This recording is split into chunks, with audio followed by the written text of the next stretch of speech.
Hey guys, mabuhay maligayang pagbabalik sa aking YouTube channel. It's 12:26 a.m. actually, Wednesday na, no?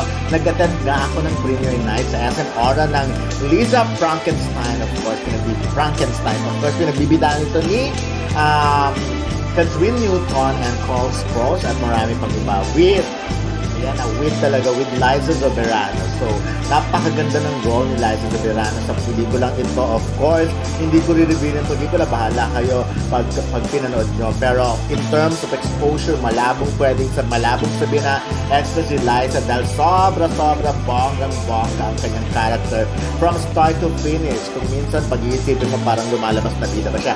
But anyway, this content is all about so mami ni James Reid, of course, all-out support, present ang mga kamag-anak at ang papamilya ni James Reid, of course, with girlfriend Lisa Pressman. And the mommy, si Miss April Lynn, ay nasa likod. Kasama rin yung sister ni James Reid, actually. So, at first, of course, medyo, ako kasi, napapanood ko kasi si James Reid, yung mga ganap niya sa buhay. So, alam ko ang itsura na, alam ko yung mommy niya. Kaya nung nakita ko sa tabi, in-approach ko talaga.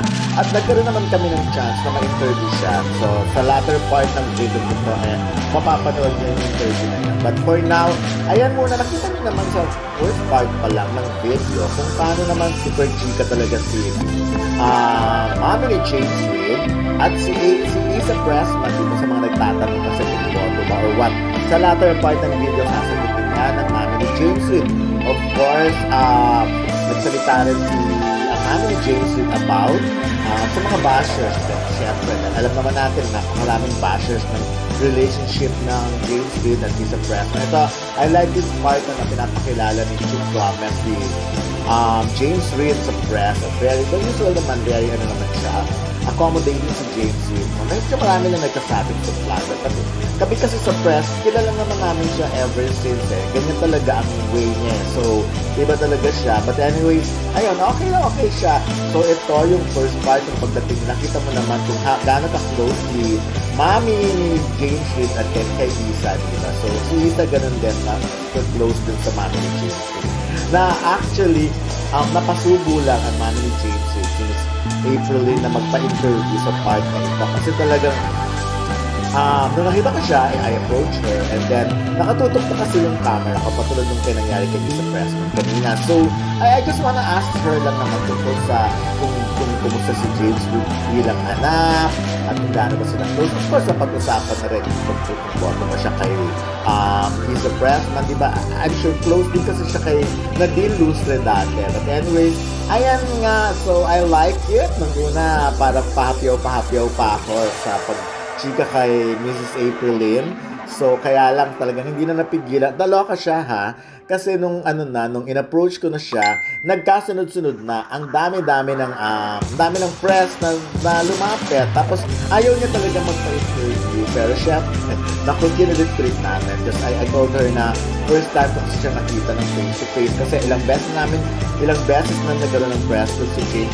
Pero never namin siya nakita. So, at this point, ayan na. So, panoorin niyo itong video nito. Tignan niyo kung ano yung mga sagot niya tungkol kay Lisa Pressman, kay James Reid. Promise, pag nakikita ko sa IG story, mabait ba siyang anak talaga? Sa akin talaga siya nagmalay. So, mami, na-hurt kapag may mga basher or... Oo, seryosohin na. Seryosohin na natin si mami. Ngayon ka lang namin nakita ng face-to-face, no? Hindi ka na, mami. Ayun na yan. Na-hurt kapag ganun, mami? Hindi naman po. Pag binabash yung anak mo? Okay lang. Parang ikaw kasi mas fighter sa ano. Ay. No, hindi mo siya yan. Quiet lang. Hindi rin kayo pumapatol sa social media. Oo nga, mami. Wala kayong social media account. Pero, ayun na. Ay, thank you. Mami, say Proud na proud. Ingay naman. Bakit kayo? Ngayon ka lang namin kasi nakita, mami. Oo nga, mami. Pero madalas pa kayo sumama kay James, so ngayon lang. Ngayon lang. Mga private lang ni Jay. Private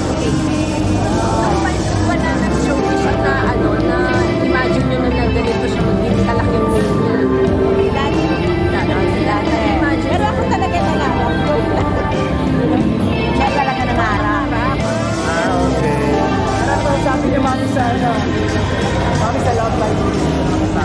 May say ka ba sa love life ni James? Sa kanyang buhay yan. Right. Hindi talaga ako sanay.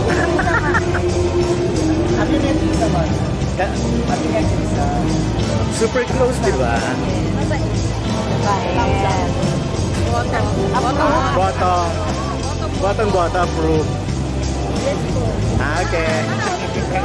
Okay na, sige. Last na lang, anong nakita niyo mga positive changes kay James nung sila nanilis?